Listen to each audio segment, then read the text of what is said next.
স্বতন্ত্র ইবতেদায়ী মাদ্রাসা জাতীয়করণের দাবিতে টানা ২১তম দিনের মতো প্রেসক্লাবের সামনে চলছে আন্দোলনরত শিক্ষকদের অবস্থান কর্মসূচি। এতে রবিবার ওই এলাকার যান চলাচল বন্ধ হয়ে যায়। বিপাকে পড়েন যাত্রীরা।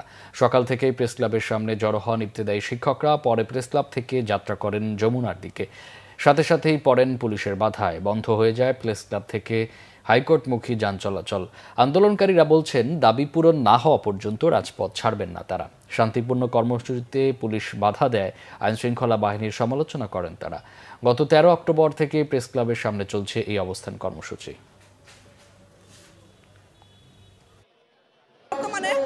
ইবতেদায়ী শিক্ষকগণ বৈষম্যের শিকার।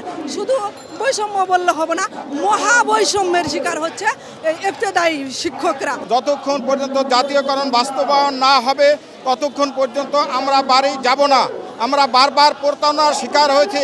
আমরা যে আন্দোলনে আসছি আজকে ২১টা দিন, পকেটে করে টাকা যা আনছি তাও শেষ। এখন যে সামনের দিকে কিভাবে চলবো, বাড়িতে কিভাবে চলতেছে তারও তো কোনো ঠিক ঠিকানা নেই।